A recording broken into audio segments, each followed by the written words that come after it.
Hello! Today's a fun one. You all know that I post a lot of content on this channel about reading and the books that I love. However, there is another avid reader in the family, and that is my one-year-old daughter. She loves books. Of course, I read them to her, but she does have her favorites. She has a ton of books, but there are like 8 or 9 that she just really loves, and she goes and picks every single time. So we're gonna talk about them. I thought this would be kind of cute because it's kind of like a little record of all of the books that she's loved throughout the years. So I'm gonna try to do it every year as long as I'm posting videos and stuff, so I can look back on which books she was loving. I think that's gonna be so fun and so cute. Maybe it can help some of you guys with some fun ideas to get for presents for Christmas, or just if you're wondering what kind of books to buy your child. Here are some that you know a one-year-old will love. So we have 3 categories. The first is educational. So anything with counting or sounds or whatever it may be, right? Next is animals, books about animals, or books just starring animals, I guess. And then the third is miscellaneous. It's just entertainment books. Books that really have no greater meaning except that they are fun to read about. Those are our categories. There's about 9 books here. We're gonna talk about them. We're gonna go through them. I'm excited. Okay. Oh, I forgot to mention, we do live in Norway. My husband is Norwegian and I am from the US. So we have a mix of languages in these books. So you're gonna get some English suggestions and you're gonna get some Norwegian suggestions. That's just how it is. Starting with our first category, which is educational books. She was gifted this one on her birthday from her aunt and uncle, and it is Dreaming of Orlando. On the back, it says Stephanie Snow is an illustrator, an author, and a lover of thrills. Some of her favorite memories include family trips around Orlando's many parks. She currently resides in a forest cottage, and she spends her days creating comics, children's books, and gluten-free scones. Okay. This one is fun because it's like counting down around Orlando. So 10 seconds to blast off is the first one, and it's of course the Kennedy Space Center. And then it goes 9, 8, just basically counting down landmarks around the city of Orlando. This is fun for us because we go to Florida a lot and it's always in the Orlando area.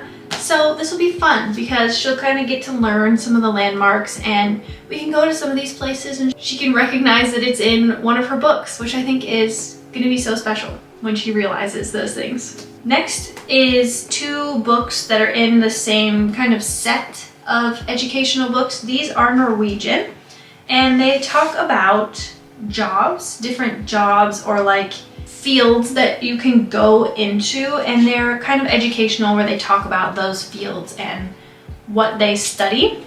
The first being engineering.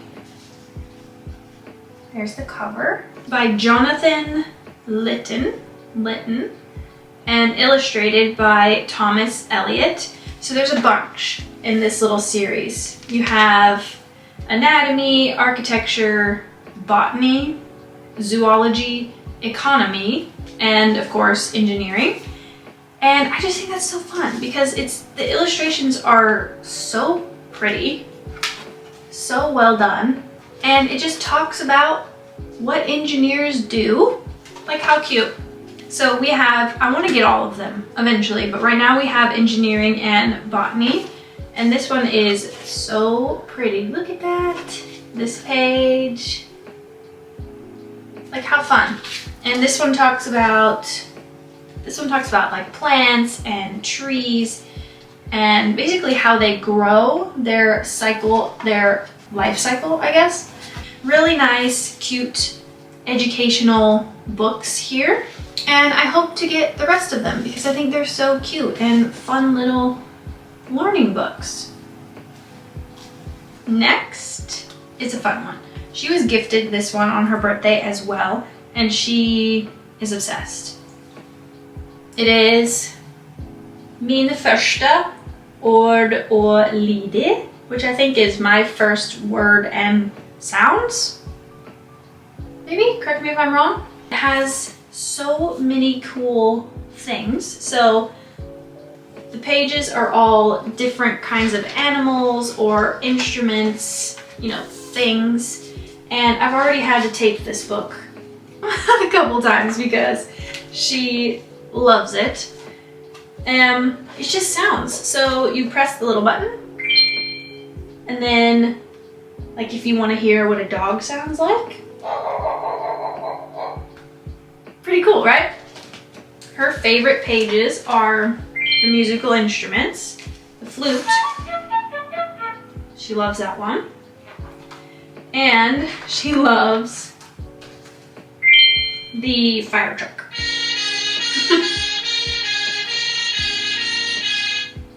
Those are her favorites. So she just loves this one. And I think it's so fun that it's like interactive, and she knows how to push the buttons on it, which I thought was so cool that she was able to figure that out. Yeah, we love this one. Next category is animals. This was another gift. She got this, I think this was just a random gift. Nothing special about it. But it is Who Said Moo by Yi Suen Woo. I will try to find a better translation for that. But this one's cute because it is also interactive. So Who Said Moo? Was it horse? No, it was cow. And she loves this little, like, aspect of it, I guess. She thinks that's so fun. And as you can see, this one is in need of a taping. Like the dog one, this is just destroyed because she just thinks it's so fun. But it's super short and the illustration is super pretty, and she, for some reason, just loves flipping through this one, and this has taught her some animal sounds already. She's able to say, you know, what does a cow say? And she'll go moo. Or what does a sheep say? And she'll go bah. So she's learning from these, which is really interesting. Next, we have a classic. It is The Very Hungry Caterpillar by Eric Carle.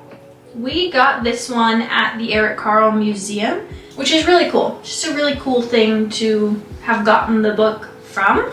That's a super cool museum, by the way. It's not just Eric Carle. It talks about a lot of other children's book illustrators and how they were like an inspiration to him or influence on him or whatever. But it's super interesting because it talks about the art style and, you know, how it's like the paper cutouts. It's almost like a collage of paint and paper and glue, and that's how he illustrated this. But she really likes this one. She's liked this one for a long time now.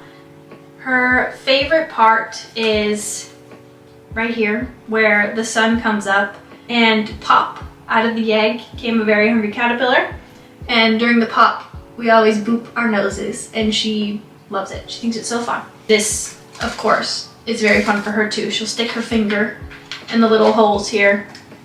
Yeah, she just really likes this one. I think this one will be one that she likes for a while. It's gonna be a classic in our household.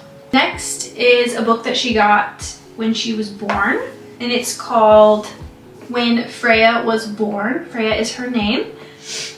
And it's by Wonderbly. I think they have a bunch of different ones that you can get. Freya's Treasury of Nursery Rhymes, Bedtime for Freya, hooray, it's Freya's birthday. So they have a bunch that you can personalize and get done. But this is a recent love for her. Before, I would just read it to her and she would be, you know, she'd be fine that we were reading it, but now she kind of interacts with it. This one is all about these animals come and bring her the letters of her name. So a fox brings her the letter F, and she points at all the little animals and the little baby on every page, so she thinks it's really fun and interactive. And at the end, there is a cute little part where the lion is whispering to the baby, and she thinks that that's so fun too when I whisper to her while reading it. But this one is so pretty. The illustrations are just beautiful.